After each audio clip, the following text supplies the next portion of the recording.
నేను ఇందాక అన్న పాయింట్ వేరేగా తప్పిపోయిందండి. మీరు మంచి ప్రైమ్లో ఉన్నారు, మొదటి మ్యారేజ్ ఫెయిల్ అయినప్పటికీ కూడా తర్వాత మంచి ప్రైమ్లో ఉన్నారు, చాలా బ్యూటిఫుల్గా ఉండేవారు, and you are a busy actress all the while. పోనీ ఏదో మీరు నాన్ ప్రొడక్టివ్ కాదు, ప్రొడక్టివ్గా మంచి కెరీర్లో ఉన్నారు. ఎవరు మీకు ప్రపోజ్ చేయలేదండి? లేదు, ప్రపోజ్ చేయడాలు, పెళ్లి చేసుకుంటానని ప్రపోజ్ చేసే మహానుభావులు ఎవరు దొరకలేదు. ఉంచుకుంటామని వచ్చిన వారే కానీ ఉంచుకుంటామని అడిగారు, చాలామంది అడిగారు.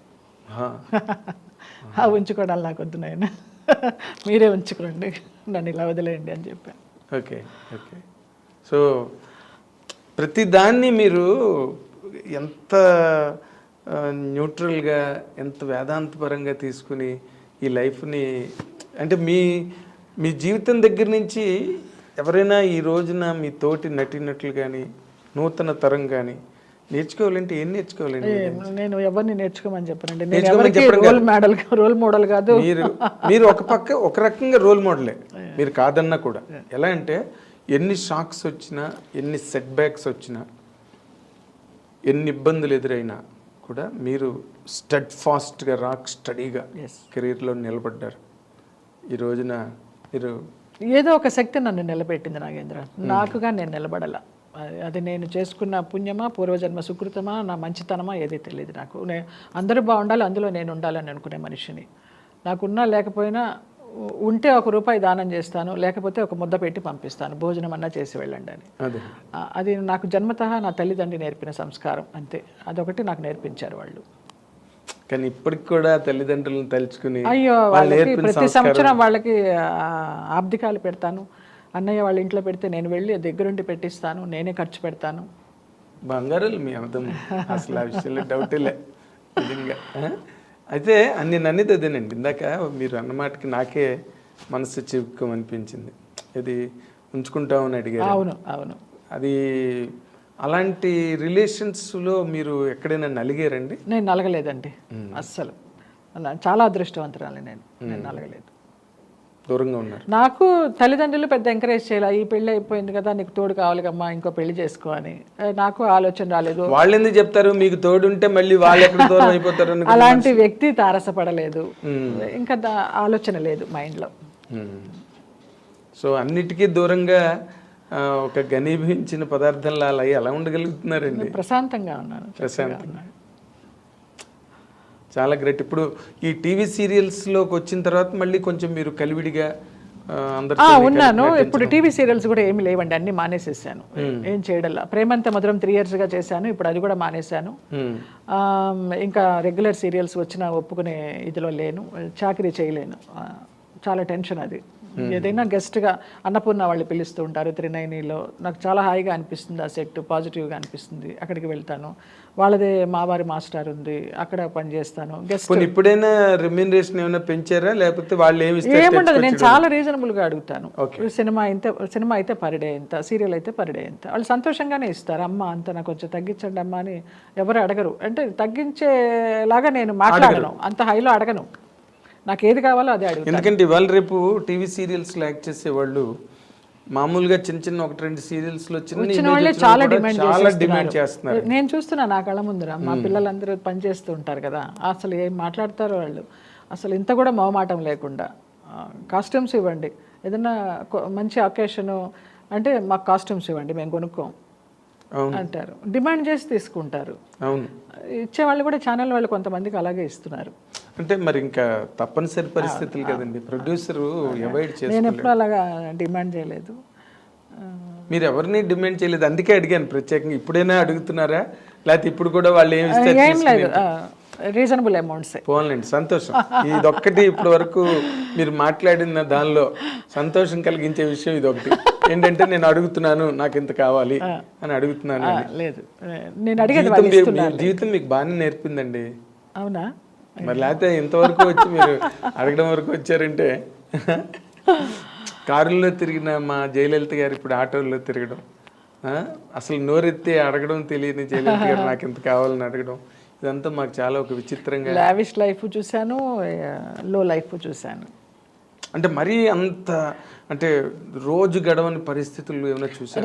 రాలా అది చాలా నేను అదృష్టం చేసుకున్నది. లేదు అలా రోజు గడవని పరిస్థితులు కాకపోయినా కూడా నాగబాబు గారు నాకు పిలిచి సహాయం చేసిన సందర్భాలు ఎన్నో ఉన్నాయి.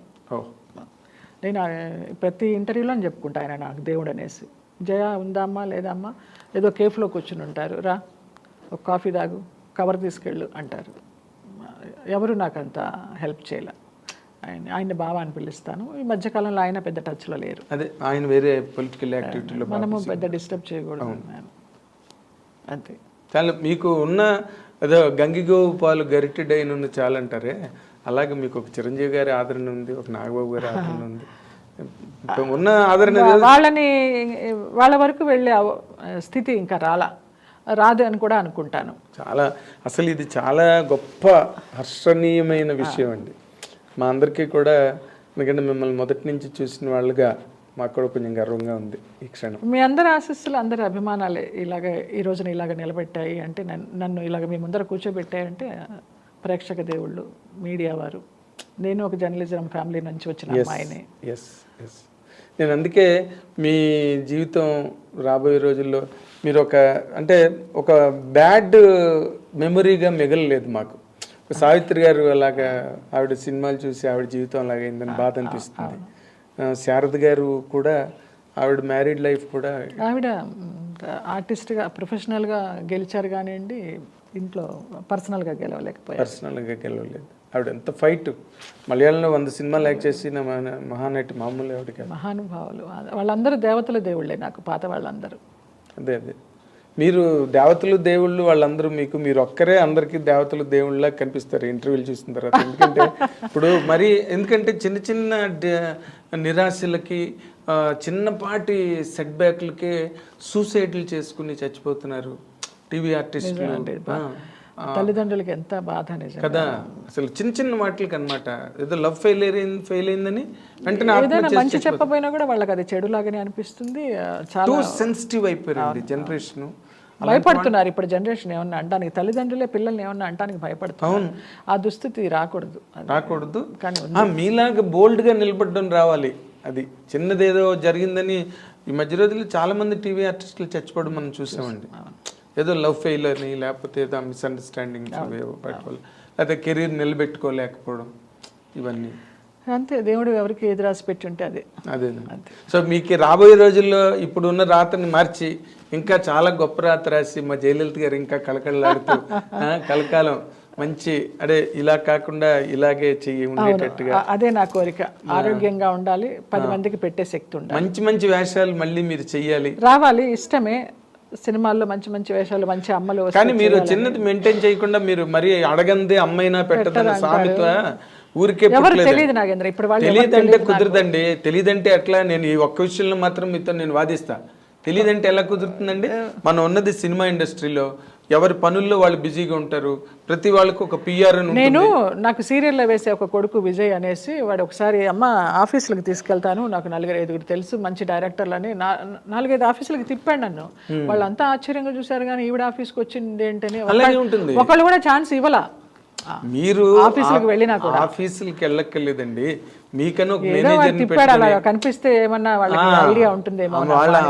మీరు అమాయకులే, అతను మరీ అమాయకుడు.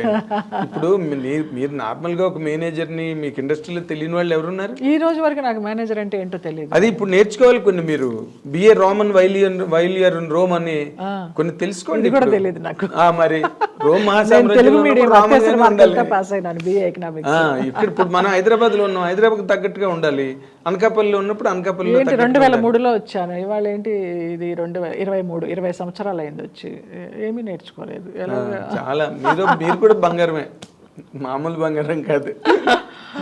అందుకని అవన్నీ కొన్ని చిన్న చిన్న ఏర్పాట్లు, చిన్నవి పెద్దవి మార్చేసుకుని మీరు కారేసుకున్నది అని ప్రతి ఆఫీస్ అది అక్కర్లేదు. కానీ ఒక చిన్న ప్రయత్నం వాళ్ళకి. ఇప్పుడు ఇంటర్వ్యూలు ఎవరి నెంబర్లు తెలియవు ముందు. నాకది మీకు మాట చెప్తున్నానండి, రుద్రం కోటే ఉంది.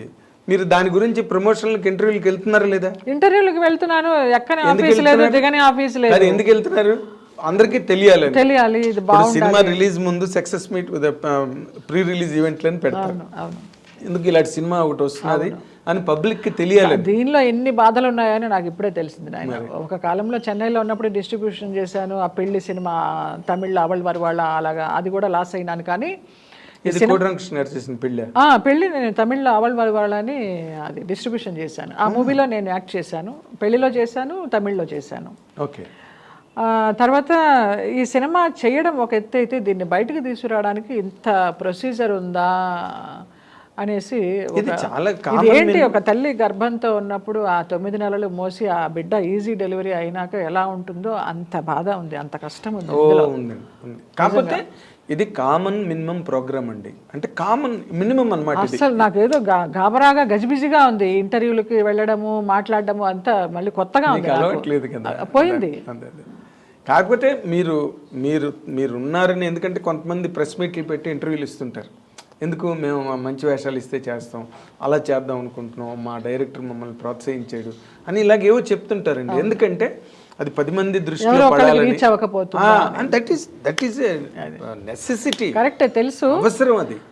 అది కూడా లేకుండా మనం ఇంట్లో కూర్చుంటాము, మన ఎవరు పిలవలేదు అనుకుంటే అఫ్ కోర్స్